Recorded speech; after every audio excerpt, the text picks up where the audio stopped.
Trustee, मेरे मित्र भाई श्री गागजी भाई, ट्रस्ट सम्मानित सदस्यगण, इस पवित्र कार्य को आगे बढ़ाने में अपने वाले सभी साथी भाई और बहनों, किसी भी शुभ काम से पहले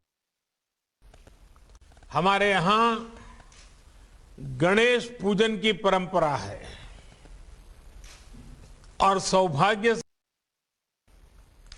सरदार धाम भवन का श्री गणेश ही गणेश पूजन के पवित्र त्योहार के अवसर कल श्री गणेश चतुर्थी थी और अभी पूरा देश गणेशोत्सव मना रहा है। मैं आप सभी को गणेश चतुर्थी की और गणेशोत्सव की हार्दिक बधाई देता हूं। आज ऋषि पंचमी भी है। भारत तो ऋषि परंपरा का देश है। ऋषियों के ज्ञान, विज्ञान और दर्शन से हमारी हम उस विरासत को आगे बढ़ाएं।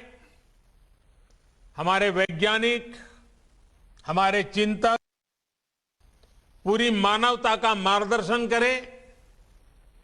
इसी भावना में हम पले बढ़े हैं। इसी ऋषि पंचमी की भी आपको हार्दिक शुभकामनाएं।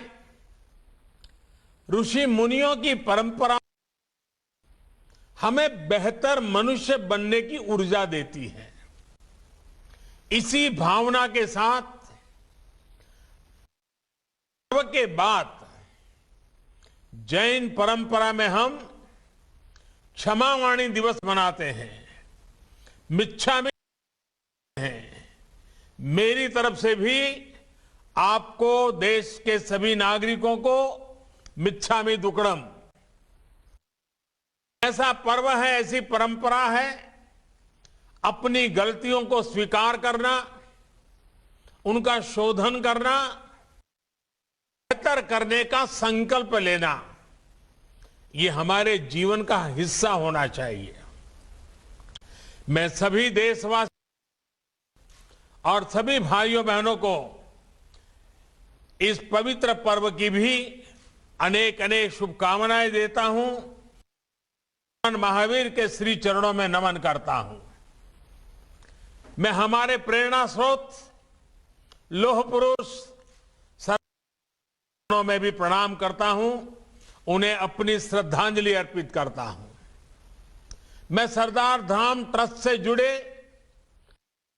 सदस्यों को भी बधाई देता हूं, जिन्होंने अपने समर्पण से सेवा के इस अद्भुत प्रकल्प को आप सभी का समर्पण, आपका सेवा संकल्प अपने आप में एक उदाहरण है।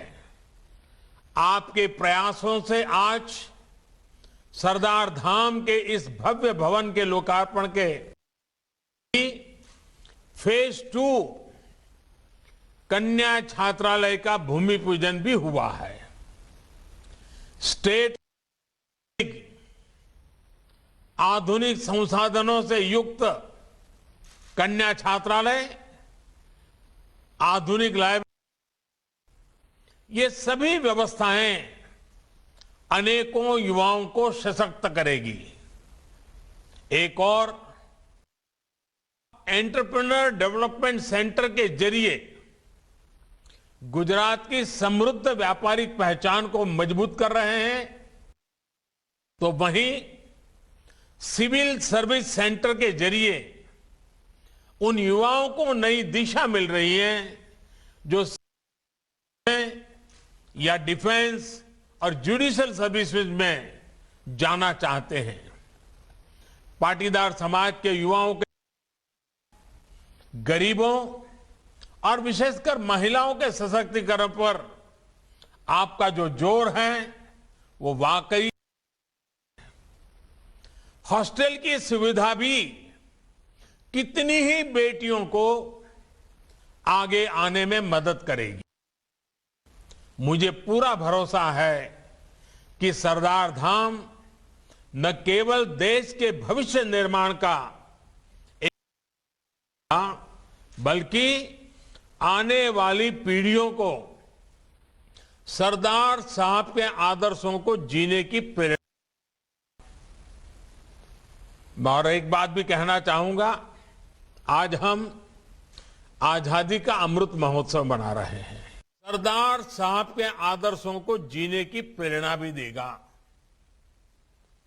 और एक बात भी कहना चाहूंगा, आज हम आजादी का अमृत महोत्सव मना रहे हैं। आजादी के 75 साल, ऐसे अवसर पर हम लोग आज देश की आजादी के उस जंग को याद करते हुए प्रेरित हो रहे हैं। लेकिन इस छात्रावास में जो बेटे बेटियां पढ़ने वाली हैं और आज जो 18, 20, 25 साल की उम्र के हमारे नौजवान हैं, 2047 2047 जब देश की आजादी के 100 साल होंगे, तब ये सारे लोग देश की निर्णायक भूमिका में होंगे। आज आप जो संकल्प करेंगे, 2047 में जब आजादी के 100 साल होंगे, तब हिंदुस्तान कैसा होगा, इसके संस्कार ऐसी पवित्र धरती पर होने वाले हैं। साथियों, सरदार धाम का आज जिस तारीख को लोकार्पण हो रहा है, वो तारीख जितनी अहम है, उतना ही बड़ा उससे जुड़ा संदेश है। आज 11 सितंबर यानी 9/11 है। दुनिया के इतिहास की एक ऐसी तारीख जिसने मानवता पर प्रहार के लिए भी जाना जाता है। लेकिन इसी तारीख ने पूरे विश्व को काफी कुछ सिखाया भी। एक सदी पहले ये 11 सितंबर 1893 का ही दिन था, जब शिकागो में विश्व धर्म संसद का आयोजन हुआ था। आज के ही दिन स्वामी विवेकानंद ने उस वैश्विक मंच पर खड़े होकर दुनिया को भारत के मानवीय मूल्यों से परिचित कराया था। आज दुनिया ये महसूस कर रही है कि 9/11 जैसी वो त्रासदी भी, जिसे भी 20 साल हुए हैं, त्रासदियों का स्थायी समाधान मानवता के उन्हीं मूल्यों से ही होगा। एक और, हमें इन आतंकी घटनाओं के सबक को याद रखना होगा, तो साथ ही मानवीय मूल्यों के लिए पूरी आस्था के साथ प्रयास भी करते रहना होगा। साथियों, आज 11 सितंबर को एक और बड़ा अवसर है। आज भारत के महान विद्वान, दार्शनिक और स्वातंत्र सेनानी सुब्रमण्यम भारती जी की 100वीं पुण्यतिथि है। सरदार साहब जिस एक भारत श्रेष्ठ भारत का विजन लेकर चलते थे, वही दर्शन महाकवि भारती की तमिल लेखनी में पूरी दिव्यता से निखरता रहा है। जब वो कहते थे कि हिमालय हमारा है, तमिलनाडु में रहते थे, और सोच कैसी, और वो कहते थे हिमालय हमारा है, जब वो कहते थे कि गंगा की ऐसी धारा और कहां मिलेगी, जब वो उपनिषदों की महिमा का वर्णन करते थे तो भारत की एकता को, भारत की श्रेष्ठता को और भव्यता देते थे। सुब्रमण्यम भारती ने स्वामी विवेकानंद से प्रेरणा पाई, श्री अरबिंदो से प्रभावित हुए और काशी में रहते हुए अपने विचारों को नई ऊर्जा दी, नई दिशा दी। साथियों, आज इस अवसर पर मैं एक महत्वपूर्ण घोषणा भी कर रहा हूं। बनारस हिंदू यूनिवर्सिटी में सुब्रमण्यम भारती जी के नाम से एक चेयर स्थापित करने का निर्णय किया गया है।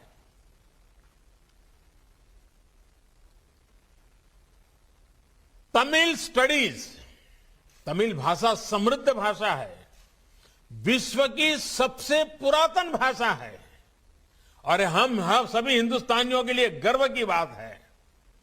तमिल स्टडीज पर Subramaniam Bharati chair Banaras Hindu university BHU के फैकल्टी ऑफ आर्ट्स में स्थापित होगी। ये विद्यार्थियों को, रिसर्च फेलोज को उस भव्य भारत के निर्माण में जुटे रहने की निरंतर प्रेरणा देगी जिसका सपना भारती जी ने देखा था। साथियों, सुब्रमण्यम भारती जी हमेशा भारत की एकता पर, मानव मात्र की एकता पर विशेष बल देते थे। उनका ये आदर्श भारत के विचार और दर्शन का अभिन्न हिस्सा है। हमारे यहां पौराणिक काल के दधीच और कर्ण जैसे दानवीर हो या मध्यकाल में महाराज हर्षवर्धन जैसे महापुरुष, सेवा के लिए सर्वस्व अर्पण करने की इस परंपरा से भारत आज भी प्रेरणा लेता है। ये एक तरह से एक ऐसा जीवन मंत्र है जो हमें सिखाता है कि हम जितना जहां से ले उससे कई गुना वापस कर दें। हमने जो कुछ भी पाया है वो इसी धरती से पाया है। हमने जो भी प्रगति की है वो इसी समाज के बीच की है, समाज की वजह से की है। इसलिए जो हमें मिला है वो केवल हमारा नहीं है, वो हमारे समाज का भी है, हमारे देश का भी है।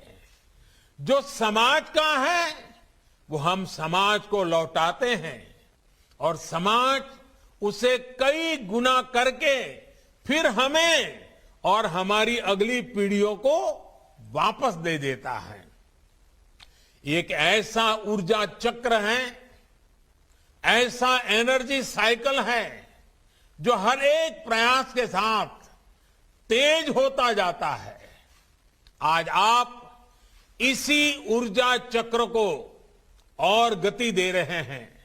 साथियों, जब हम समाज के लिए कोई संकल्प लेते हैं तो उसकी सिद्धि के लिए समाज ही हमें सामर्थ्य देता है। इसलिए आज एक ऐसे कालखंड में जब हम आजादी का अमृत महोत्सव मना रहे हैं तो देश ने सबका साथ, सबका विकास, सबका विश्वास के साथ साथ सबका प्रयास का मंत्र दिया है। गुजरात तो अतीत से लेकर आज तक साझा प्रयासों की ही धरती रही है। आजादी की लड़ाई में गांधी जी ने यहीं से दांडी यात्रा की शुरुआत की थी, तो आज भी आजादी के लिए देश के एकजुट प्रयासों का वो प्रतीक है, प्रेरणा है। इसी तरह खेड़ा आंदोलन में सरदार पटेल के नेतृत्व में किसान, नौजवान, गरीब एकजुटता ने अंग्रेजी हुकूमत को झुकने पर मजबूर कर दिया था। वो प्रेरणा, वो ऊर्जा आज भी गुजरात की धरती पर सरदार साहब की गगनचुंबी प्रतिमा स्टैच्यू ऑफ यूनिटी के रूप में हमारे सामने खड़ी है। कौन भूल सकता है कि जब स्टैच्यू ऑफ यूनिटी का विचार गुजरात ने सामने रखा था तो किस तरह पूरा देश इस प्रयास का हिस्सा बन गया था। तब देश के कोने कोने से किसानों ने लोहा भेजा था। ये प्रतिमा आज पूरे देश की एकजुटता की, एकजुट प्रयासों की एक प्रेरणा स्थली है, प्रतीक है। भाइयों और बहनों, सहकार से सफलता की जो रूपरेखा गुजरात ने पेश की, उनमें देश साझेदारी भी बना और आज देश को उसका लाभ भी मिल रहा है। मुझे खुशी है कि सरदार डाम ट्रस्ट ने भी सामूहिक प्रयासों से अपने लिए अपने 5 और 10 सालों के लक्ष्य तय किए हैं। आज देश भी अपनी आजादी के 100 सालों के सपनों को पूरा करने के लिए ऐसे ही लक्ष्यों को लेकर आगे बढ़ रहा है। सरकार में अब एक अलग सहकारिता मंत्रालय का गठन भी किया गया है। किसानों, नौजवानों को सहकार की शक्ति का पूरा पूरा लाभ मिल सके, इसके लिए जरूरी कदम उठाए जा रहे हैं। समाज के जो वर्ग, जो लोग पीछे छूट गए हैं, उन्हें आगे लाने के लिए सतत प्रयास हो रहा है। आज एक और दलितों, पिछड़ों के अधिकारों के लिए जिम्मेवारी के साथ अनेक काम हो रहे हैं, तो वहीं आर्थिक आधार पर पिछड़ गए सवर्ण समाज के लोगों को भी 10% आरक्षण दिया गया है। इन नीतियों का ही परिणाम है कि आज समाज में एक नया आत्मविश्वास पैदा हो रहा है। साथियों, हमारे यहां कहा जाता है, सत विद्या यदि का चिंता वरा कोदर पूर्ण, अर्थात जिसके पास विद्या है, ज्ञान और कौशल है, उसे अपनी आजीविका के लिए, जीवन की प्रगति के लिए चिंता नहीं करनी पड़ती।